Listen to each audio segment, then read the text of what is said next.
everyone, I hope you guys are doing fine. I welcome you all to the day 17 of CA Inter question series. And today the topic is audit of banks. So let's get started. Question number 1 is, in carrying out audit of advances, the auditor is primarily concerned with obtaining evidence about amounts included in balance sheet in respect of advances which are outstanding. Explain, stating clearly all the considerations in this context. The audit of advances requires the major attention from the auditor. क्यों? क्योंकि यार advances ही तो सबसे ज़्यादा major part of assets हैं bank के.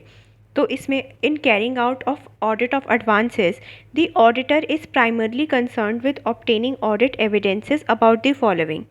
कौन से? First, amounts included in balance sheet in respect of advances which are outstanding at the date of balance sheet. Second, advances represent amount due to the bank. Third, amounts due to the bank are appropriately supported by loan documents and other documents as applicable to the nature of advances. Fourth, there are no unrecorded advances. Fifth, the stated basis of valuation of advance is appropriate and properly applied, and the recoverability of advances is recognized in their valuation. Sixth, the advances are disclosed, classified, and described in accordance with recognized accounting policies and practices and relevant statutory and regulatory requirements. And last, appropriate provisions towards advances have been made as per the RBI norms, accounting standards, and generally accepted accounting practices. Question number 2 is, Ramji Lal and Company had been allotted the branch audit of a nationalized bank for the year ended 31st March 2018. In the audit planning, the partner of Ramji Lal and Company observed that the allotted branches are predominantly based in rural areas and major portion of the advances were for agricultural purpose. Now he needs your assistance on the following points so as to incorporate them in the audit plan. First, for determination of NPA norms for agricultural advances. Second, for accounts where there is erosion in the value of security, frauds committed by the borrowers. First, NPA norms for agricultural advances, including crop term loans. अब इसमें सबसे पहले तो हमारे पास agricultural advances के दो types होते हैं. पहला लॉन्ग ड्यूरेशन क्रॉप्स और दूसरा short duration crops. Long duration crops वो होते हैं जिनका crop season longer than 1 year होता है, और शॉर्ट टर्म क्रॉप सीज़न में क्या होता है, उसमें वही crop season less than 1 year होता है. अब एनपीए नॉर्म्स क्या है इनके. सबसे पहला, अगर लोन ग्रांट हुआ है शॉर्ट ड्यूरेशन क्रॉप के लिए तो वो एनपीए तब माना जाएगा जब इंस्टॉलमेंट ऑफ प्रिंसिपल और interest remains over due for 2 crop seasons. Short duration crops में क्या है, over due for 2 crop seasons, और लॉन्ग ड्यूरेशन क्रॉप्स में तब एनपीए होगा जब इंस्टॉलमेंट ऑफ प्रिंसिपल और interest remains over due for 1 crop season. Now, in second part of question, for accounts where there is erosion in value of security or frauds committed by the borrowers.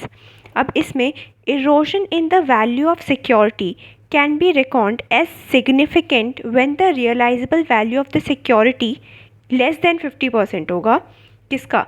Value assessed by the bank or accepted by RBI at the time of last inception, या जो भी case होगा.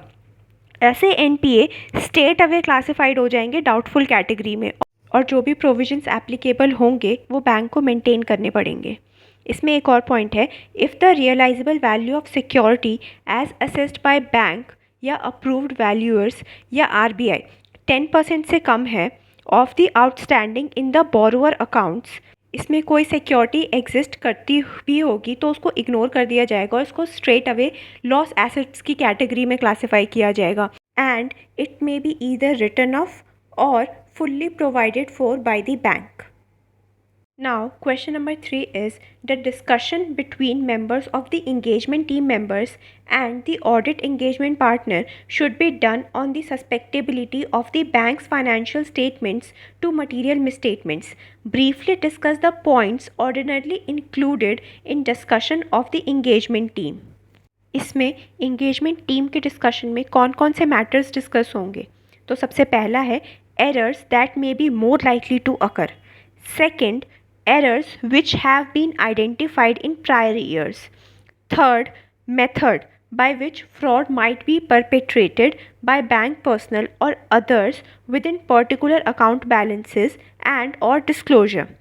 Fourth, audit responses to engagement risk, pervasive risks and specific risk. Fifth, need to maintain professional skepticism throughout the audit engagement. And last, need to alert for information or other conditions that indicate that a material misstatement may have occurred. Question number 4 is, when are following considered as non-performing assets as per the RBI guidelines? First, government guaranteed advances, and second, advances to staff. First, government guaranteed advances. Central government guaranteed advances where the guarantee is not invoked or repudiated would be classified as standard assets but regarded as NPA for income recognition purpose. The situation would be different if the advance is guaranteed by a state government, where advance is to be considered as NPA if it remains overdue for more than 90 days for both provisioning and income recognition purposes. Now the second requirement, advances to staff. Now in this we have three categories. First, interest bearing staff advances. In these, as a banker should be included as part of advances portfolio of the bank. Second case, housing loan or similar advances granted to staff members where interest is payable after recovery of principal. Interest need not to be considered as overdue from the first quarter onwards. Such loans advances should be classified as NPA only when there is a default in repayment of installment of principal or payment of interest on the respective due dates. Third, the staff advances by a bank as an employer and not as a banker. These are required to be included under the subhead Others under the schedule of other assets. Now the last question is, while verifying provisions of advances of a branch of MCO bank as part of statutory branch audit, CAZ notices that credit facilities consisting of term loan to KRT enterprises have been classified under doubtful asset D1 category. The outstanding balance in above term loan account as on 31st March is rupees 50 lakhs. Value of security held in account is rupees 40 lakhs. The branch has made provision of rupees 7.50 lakhs. Is provision made by the branch is proper? Discuss. In D1 category, the provision required for advances are 25% on secured portions and 100% of unsecured portions. So in this case, we have total outstanding balance as on 31st March 50 lakhs rupees. इसमें से अगर हम value of security हटा दें which we have 40 lakhs rupees तो हम अपने unsecured portion पे आ जाएंगे. तो 50 minus 40 we have 10 lakhs of unsecured portion. अब इसकी प्रोविज़न की कैलकुलेशन कैसे होगी? सिक्योर्ड पोर्शन पे 25% प्रोविज़न बनेगा तो 40 लाख्स का 25% 10 लाख रुपीज़ और अनसिक्योर्ड पोर्शन पे पूरा 100% तो 10 लाख का 100% 10 लाख्स. तो required provision in this question is rupees 20 lakhs. और अगर आप लोगों ने बैंकिंग का चैप्टर अकाउंट्स में पढ़ा होगा तो you know very well all the provisions regarding NPA और सबस्टैंडर्ड और standard assets. I hope you guys enjoyed and found this video helpful.